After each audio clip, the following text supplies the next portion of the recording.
중동 전쟁의 여파는 건설업계에도 미치고 있습니다. 가뜩이나 건설 경기가 좋지 않은데 물류난과 비용 상승으로 삼중고를 겪고 있는데요. 현장 상황 어느 정도인지 직접 들어보겠습니다. 한국건설기술연구원의 진경호 건설정책연구본부장과 함께하겠습니다. 어서 오십시오. 안녕하십니까. 네, 자 본부장님께서 이끌고 계신 그 연구본부는 지금 건설 경기에 대해서 모니터링을 쭉 하고 계신 걸로 알고 있는데요. 자 지금 전쟁 여파 때문에 건설 현장이 무척 힘들다라고 저희도 계속 보도를 해드리고 있습니다. 지금 현장에서는 어떤 얘기가 나오고 있습니까? 현장에서 가장 큰 이야기는 결국은 이제 자재를 확보할 수 없다라는 이야기가 가장 큰 문제입니다. 실제로 그 아스콘 같은 경우는 거의 이제 중단이 되어 있는 상태고요. 뭐 협회에서도 공문을 보내서 중단 얘기를 공식적으로 통보하고 있는 상태고요. 예. 그다음에 레미콘도 그 뭐 시공사와 같이 계약한 그 사급자재를 제외한 광급자재 같은 경우는 물량을 납품을 중단하는 등 이런 현상들이 맞상을 하고 있는 것입니다. 그러니까 자재 확보가 안 되면 공사를 진행할 수 없는 상황이기 때문에 예. 어려움을 굉장히 많이 겪고 있는 상황인 것이죠. 일단 유가부터 좀 짚어보면 예. 기름값이 오르면 건설 현장에서는 물류 운송비가 올라가지 않을까 이 부분이 이제 언뜻 생각이 나는데 예. 이를 포함해서 전반적으로 좀 어떤 변화가 나타나고 있습니까? 뭐 가장 직접적인 변화는 운송비 급등이죠. 예. 그러니까 그 원유가가 110달러가 넘어서는 상황 속에서 그 원유가가 올라가게 되면 당연히 경유를 많이 쓰는 장비들이 많습니다. 굴삭기라든가 크레인이라든가 덤프 트럭이라든가 모두 경유를 쓰고 있죠. 예. 이런 부분들에서 이미 그 임차료에 해당하는 일대, 월대 내 인상 요구 움직임이 바로 있는 것입니다. 또 이러한 운송 비용들은 또 다른 문제들을 발생시키는데요. 시멘트라든가 이런 자재 운송에 대한 비용도 파급될 수 있는 부분도 있고요. 현장에서 장비 한 대당 요소수가 보통 한 통 쓰인다고 합니다. 예. 그런데 이 비용도 무시 못할 거라고 생각을 합니다. 이러한 부분은 전체적으로 다 운송료 비용이 올라간다는 것 자체는 전체적인 공사 원가를 다 올리는 그런 효과를 발생시키고 있는 것이죠. 예, 기름값이 올라가는 것뿐만 아니라 자재 확보가 어렵다라고 앞서 이제 정리를 해주셨는데 이게 좀 주요 원인이 뭐 생산이 안 되는 겁니까? 아니면 호르무즈가 막히면서 이렇게 좀 공급이 안 되는 겁니까? 그러니까 비용이 급등보다 공급이 안 된다는 문제는 결국은 그 실질적으로 그 자재가 예. 오지 못하는 자재를 만들 오지 수 있는 못한다. 재료가 오지 못한다는 게 가장 큰 문제이지 않겠습니까? 예, 예. 그러니까 아스콘 공장에서도 실제로 아스팔트 재료가 없다라는 것 자체는 재료가 오지 않기 때문에 나타나는 문제이고요. 그런 문제 속에서 나타나는 가장 큰 부분들은 그 수요와 공급의 문제가 불일치하게 나타나는 예. 그런 현상으로 발생을 하게 됩니다. 그러니까 이제 현재는 비용이 올라가는 거는 그 수요 불일치지만은 아예 공급이 안 되는 문제는 네. 더 심각한 문제인 것이죠. 아, 그렇군요. 그러다 보니까 가격이 그래도 좀 정상이었을 때 쌓아놨던 재고 물량이 소진되면 어떡하나 이제 발을 동동 구르고 있는 건설사가 많다고 하는데 이렇게 되면 이제 역마진 리스크도 커지게 되는 거잖아요. 제가 그렇지 않아도 현장에 있는 분들하고 같이 대화를 좀 어제 해봤습니다. 그러니까 그 현장마다 조금씩 차이가 있긴 하지만 자재를 보유하고 있는 자재의 그 비축분이 한 4월 정도까지는 버틸 수 있는 부분들은 있다라고 얘기를 합니다. 물론 이건 뭐 회사마다 좀 다른 상황을 갖고 있지만은 그럼에도 불구하고 실제로는 이 공정과 연결돼서 확보되지 않는 그런 자재들이 꼭 필요한 자재들이 있습니다. 예. 예를 들어서 그 하수도나 이런 것들을 땅을 파고 하수도관을 묻어야 되는데 거기에 쓰이는 재료가 레진 콘크리트관이라는 것들이 있습니다. 근데 그런 것들을 생산하는 업체가 한 2개 정도의 업체밖에 없는 소수의 업체들만 있는데 이런 업체들이 생산을 못하거나 아니면 단가를 많이 급등하게 되면 예. 실제로 시공사는 어쩔 수 없이 높은 단가에 시공을 할 수밖에 없는 거죠. 왜냐하면 예. 땅을 파놓고 나서 덮지 않으면 문제가 많이 발생을 하니까요. 아, 예. 그렇게 되면 이제 최악의 상황엔 시공을 하면 할수록 손해를 보게 되는 구조가 될 수 있다. 그렇죠. 근데 어쩔 수 없이 그 구매되는 자재들이 있기 때문에 예. 공정에 따라서 구매되는 자재들이 있기 때문에 공정을 변경하지 않는 한 그거를 시행하지 않을 수 없는 그런 상황인 것이죠. 그러면 예. 당연히 마이너스 역마진이 발생을 하는 것이죠. 예. 그러다 보니 소형 건설사들이 그 도산하는 곳도 많이 있다고 하는데 꽤 숫자가 늘었더라고요. 오늘 제가 3월 30일자로 보니까 1,000개가 넘었다고 합니다. 네. 그중에서 물론 종합 건설사도 한 150개 포함되어 있지만 그러니까 보통 한 850개, 860개 정도 되는데요. 이게 전년 동기간 대비해서 한 15% 40% 정도 상승했다고 합니다. 네. 그러니까 심각한 거죠. 이들은 실제로 바로 전문적인 공정에 대해서 일을 하고 있는 것인데 그러한 부분에 대해서 그 자재를 확보하지 못하니까 돈을 높여주고 그러니까 당연하게 자금난이 바로 발생을 하게 되는 그런 예. 부분이 되는 것이고 그게 도산으로까지 연결될 수 있는 그런 위험성을 많이 갖게 되는 것이죠. 예. 그 자재 확보를 어렵게 성공한다 하더라도 예. 지금 특히나 환율이 워낙 올랐다 보니까 예. 그걸 또 비싸게 사와야 하는 상황인 거잖아요. 예. 이것도 큰 부담이겠죠. 환율이라는 것들이 오르면 당연히 비싸지겠죠. 예. 모든 것들이. 저희가 그 해외에서 수입하는 그 자재에 대한 단가도 다 올라가는 것이고 예. 원유 수입에 있어 단가 환율이 올라가니까 당연하게 그 자재에 대한 단가도 올라가기 때문에 국내 생산한 단가도 또 올라가게 되는 그런 구조를 가지고 있거든요. 예. 그러면 생산자 물가가 다 올라가게 되는 것이고 그렇게 되면은 건설 공사비도 더 올라갈 수밖에 없는 그런 상황인 것입니다. 예. 그렇다면 우리가 이제 그 건설 자재 중에서 해외 의존도가 높은 것들이 더 큰 문제일 텐데 대표적으로 어떤 게 있습니까? 뭐 당연하게 최근에 그 국토교통부에서 네.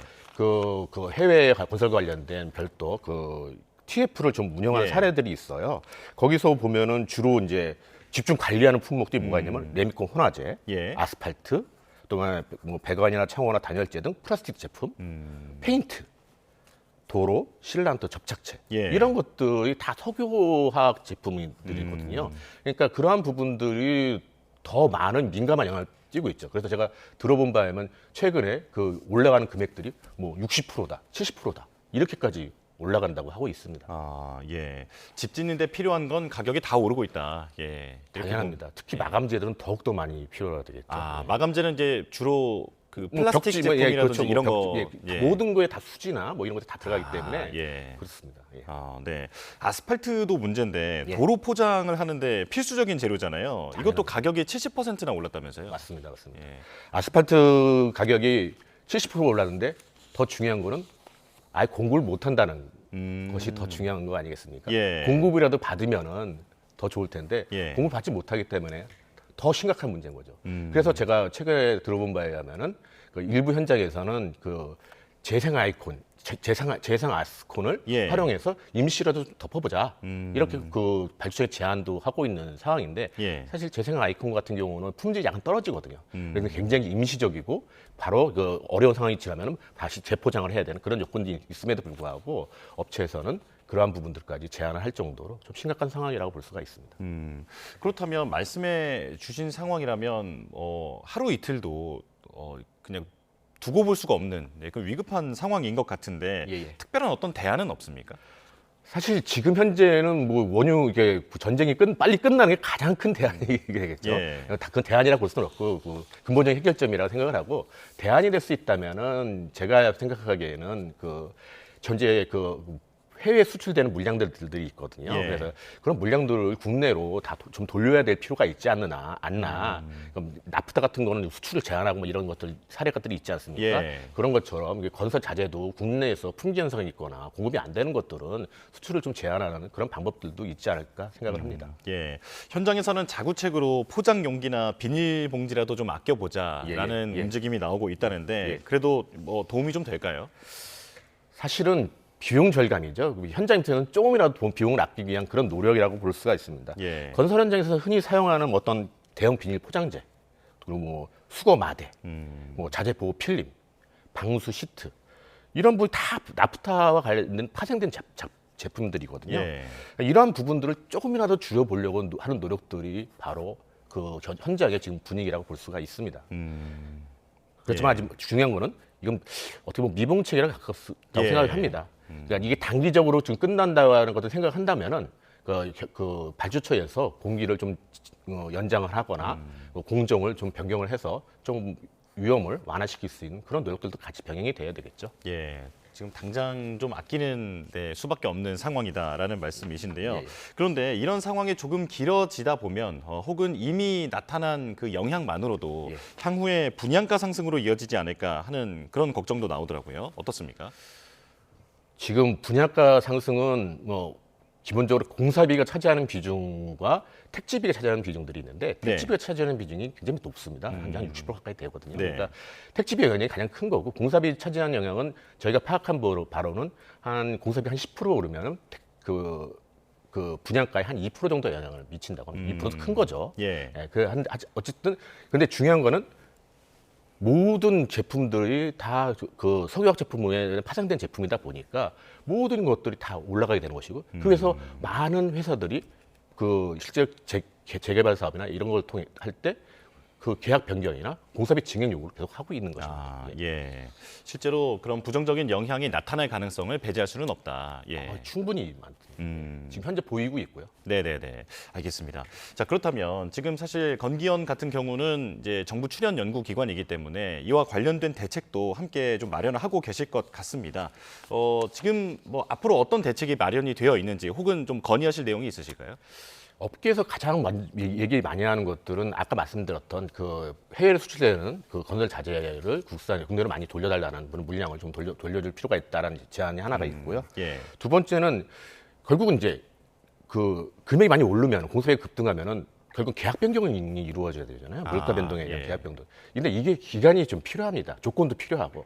그러니까 이런 조건들을 신속하게 그 발주처에서 좀 해줄 것을 좀 업계에서는 강하게 요구를 하고 있다고 합니다. 예. 예를 들어서 특정 아이템 같은 경우는 15% 이상 그 증가하게 되면 단품 슬라이딩 제도라는 것들이 있는데요. 특정 항목에 대해서 그 계약 변경을 해줄 수 있는 그런 제도입니다. 근데 이런 것들도 요건이 좀 까다롭고 또 그 절차도 좀 있기 때문에 그러한 부분에 대해서 충분하게 빠르게 정부가 또 발주청이 해줄 필요가 있다고 생각이 듭니다. 예. 또 하나는 아까 그 재생 아이콘을 활용해서 좀 대체하는 방안들도 얘기했었죠. 결국은 한시적인 품질 기준 완화도 필요합니다. 물론 이게 완벽하게 될 때는 제시용이 명확히 다 돼야 될 전제 조건이지만은 한시적으로라도 그런 재생 아이콘 활용을 좀 확대하는 것도 방안이 되지 않을까 생각을 합니다. 예. 그리고 또 하나는 중소건설사에 대한 유동성 위기가 심각합니다. 네. 2020년부터 나타난 뭐 PF 위기라든가 여러 네. 것들이 거슬러 해서 자금난이 심한 상황인데 이런 기업들의 긴급 유동성 지원을 좀 같이 고민해 줘야 되지 않을까 생각을 합니다. 이런 것들이 협력사가 무너지게 되면 결국은 하도 없어 다 연쇄적으로 도산이 연결되거든요. 예. 그리고 마지막으로는 현재 추경이 지금 진행되고 있잖아요, 국회에서. 그렇죠. 신속하게 추경이 통과되고 이 예산이 조기에 현장으로 좀 빠르게 다 갈 수 있도록 그렇게 하는 노력들이 필요하지 않을까 생각합니다. 예. 급한 불을 끄는 것도 중요한데 이참에 제도적 미비점을 좀 보완하는 계기로도 삼았으면 좋겠다라는 생각이 듭니다. 자, 지금까지 진경호 한국건설기술연구원 건설정책연구본부장과 함께했습니다. 고맙습니다.